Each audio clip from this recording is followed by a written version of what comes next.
राधे राधे भक्तों, मैं कृष्णदासी स्वागत करती हूँ आपका हरि भगवत चर्चा में। प्राचीन ग्रंथों में माँ लक्ष्मी का जन्म, माँ लक्ष्मी की उत्पत्ति के बारे में अनेक कथाएं लिखी हैं। माँ लक्ष्मी को हिंदू लोग प्रमुख देवी मानते हैं। यह विष्णु भगवान की पत्नी है और इन्हें सुख समृद्धि तथा ऐश्वर्य की देवी भी माना जाता है। माँ लक्ष्मी की उत्पत्ति की कथा समुद्र मंथन की कथा से संबंधित है। यह कथा अनेक ग्रंथों में भी उपलब्ध है।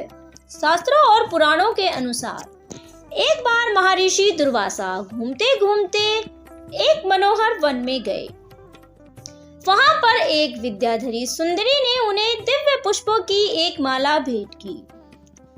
माला को अपने मस्तक पर डाल मुनि पुनः पृथ्वी पर भ्रमण करने लगे। इसी समय दुर्वासा जी की भेंट देवराज इंद्र से हुई।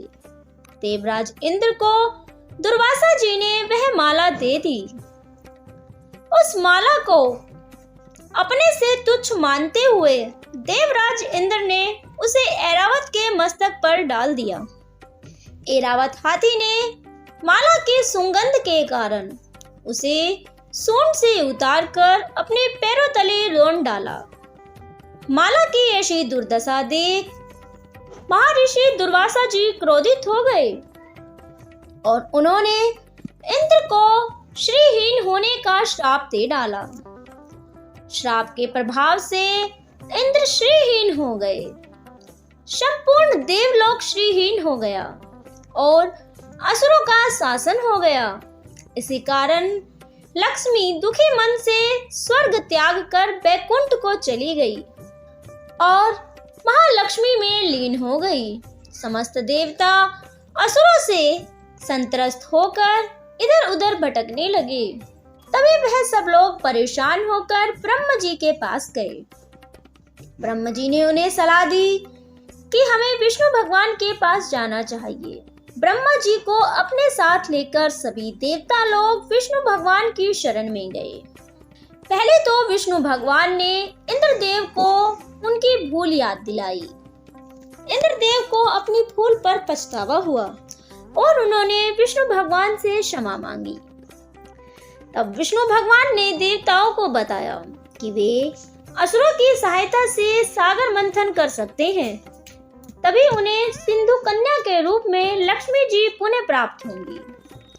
विष्णु भगवान के कहने से देवताओं ने असुरों को समझाया कि समुद्र से अमृत का घड़ा और बहुत सारे रत्न निकलेंगे। रत्नों के और अमृत के लालच में आकर असुर इस मंथन को करने के लिए तैयार हो गए। देवताओं और असुरों ने समुद्र मंथन के लिए मंदराचल पर्वत को उठाकर क्षीर सागर में डाला और मंथना आरंभ किया। समुद्र मंथन के समय 14 रत्न प्राप्त हुए थे। उन्हीं 14 रत्नों में से श्री लक्ष्मी जी भी समुद्र के समय ही निकली थी। माँ लक्ष्मी का अद्भुत रूप, अद्भुत छटा को देखकर देवता और असुर दोनों ही होश खो बैठे। इसीलिए कुछ समय के लिए मंथन का कार्य भी रुक गया था।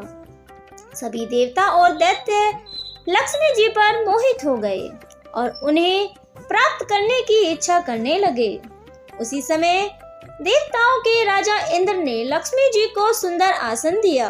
ऋषि मुनियों ने विधि पूर्वक लक्ष्मी माता का अभिषेक किया और माँ लक्ष्मी के आने पर स्वर्ग में अप्सराएं नाचने लगी। गंधर्वराज गान करने लगे। धरती पर मोर भी नाचने लगे। मांगलिक वस्त्र और आभूषणों से सुसज्जित होकर माँ लक्ष्मी ने देवताओं और असुरों की ओर अपनी दिव्य दृष्टि की, पर उन्हें उनमें से एक भी अपने योग्य वर दिखाई नहीं दिया। उसके बाद माँ लक्ष्मी ने जैसे ही विष्णु भगवान को देखा, उसी समय उन्होंने अपने हाथों में कमल की माला को पकड़े हुए था। वही माला उन्होंने भगवान विष्णु के गले में डाल दी। भगवान विष्णु के वरण के पश्चात सागर मंथन का कार्य फिर से दोबारा शुरू हो गया। इस तरीके से माँ लक्ष्मी की प्राप्ति के बाद भगवान विष्णु और माता लक्ष्मी का विवाह हुआ। तो भक्तों, इस तरीके से हमने आपको माता लक्ष्मी की उत्पत्ति की कथा सुनाई है। माता लक्ष्मी की पूजा 8 रूपों में की जाती है। आदि लक्ष्मी, धन लक्ष्मी, धान्य लक्ष्मी, गज लक्ष्मी, संतान लक्ष्मी, वीर लक्ष्मी, विजय लक्ष्मी और विद्या लक्ष्मी। शास्त्रों में शुक्रवार को माँ लक्ष्मी का दिन माना गया है। ऐसे ही और कथाएं सुनने के लिए आप हमारे चैनल को सब्सक्राइब करें। अगर आपको कथा अच्छी लगे तो वीडियो को लाइक और शेयर जरूर करें। अगर आप भी चाहते हैं कि आपके पास माँ लक्ष्मी आए तो कमेंट में जय माँ लक्ष्मी जरूर लिखें। माता लक्ष्मी आप पर अवश्य कृपा करेंगी। आपका दिन मंगलमय हो। राधे राधे।